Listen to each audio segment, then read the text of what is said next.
महाराष्ट्र विधानसभा speaker पर सबकी नजर। शिंदे या ठाकरे, किसकी जीत किसकी हार? शिंदे गुट के विधायकों के अयोग्यता पर आज महाराष्ट्र विधानसभा स्पीकर राहुल नार्वेकर अपना फैसला सुनाएंगे। महाराष्ट्र के मुख्यमंत्री एकनाथ शिंदे और उनके गुट के 16 विधायकों की किस्मत का फैसला राहुल नार्वेकर करेंगे। फैसले से पहले महाराष्ट्र में सियासी हलचल तेज हो गई है। देर रात महाराष्ट्र सीएम के घर पर एक अहम बैठक हुई, जिसमें दोनों डिप्टी सीएम देवेंद्र फडणवीस और अजित पवार मौजूद रहे। इस मुलाकात में आगे के रणनीति को लेकर चर्चा हुई।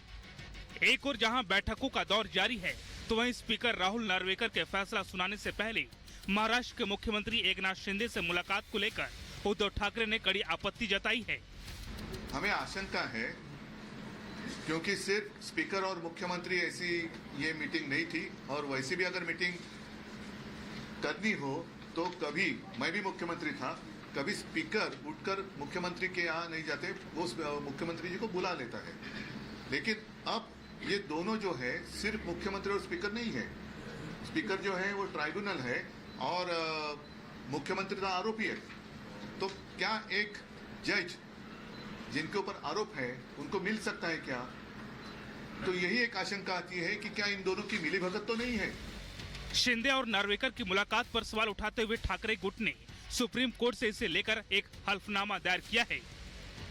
सुप्रीम कोर्ट के सामने एक एफिडेविट दिया है, और जिसमें दोनों बार दो बार वो मिले, एक बार नहीं 2 बार मिले हैं। वो उसमें हमने लिखा है कि आप भी उसमें देखो, और मैं आपके माध्यम से जो जनता की अदालत है, क्योंकि जनता सर्वश्रेष्ठ होती है और उसी लिए हम लड़ रहे हैं। जनता का अधिकार अगर कोई छीनता है तो हम तो वो बर्दाश्त नहीं करेंगे, और जनता की अदालत में हम आपके माध्यम से जाना चाहते हैं कि ये देखो क्या हो रहा है, और इसका नतीजा, जैसे एक पिछले 2 साल से एक केस चलती आई है, कोई आवश्यकता नहीं थी। ये तो सीधी केस है, और कुछ जो घटना तज्ञ है वो बार बार अपनी राय इस बारे में रख रहे हैं। करीब 1.5 साल पहले हुई फूट के बाद शिवसेना 2 गुटों में बढ़ गई थी। इसी के साथ उद्धव ठाकरे के नेतृत्व वाली महाविकास आघाड़ी सरकार गिर गई। इसके बाद उद्धव ठाकरे गुट ने मुख्यमंत्री एकनाथ शिंदे समेत उनके साथ गए विधायकों को अयोग्य ठहराने के लिए सुप्रीम कोर्ट का रुख किया। तो शिंदे गुट ने भी उद्धव ठाकरे के साथ बचे विधायकों को अयोग्य ठहराने की याचिका सुप्रीम कोर्ट में दायर की।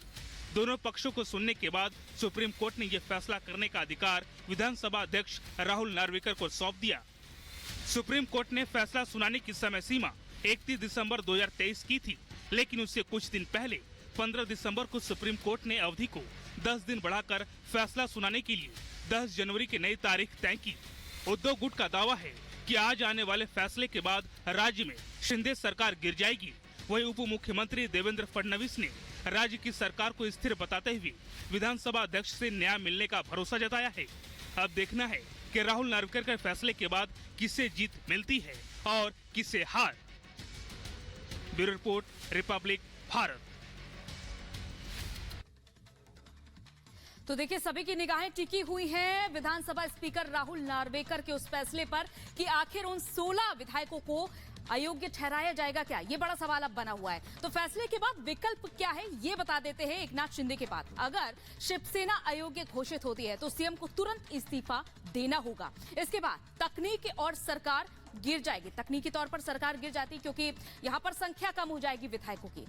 और वहीं दूसरी तरफ अब आगे क्या कुछ विकल्प होंगे। बहुमत से ज्यादा एमएलए से खतरा नहीं है। अगर बहुमत से ज्यादा एमएलए है तो खतरा नहीं होगा, सिर्फ मुख्यमंत्री का नाम ही बदलेगा।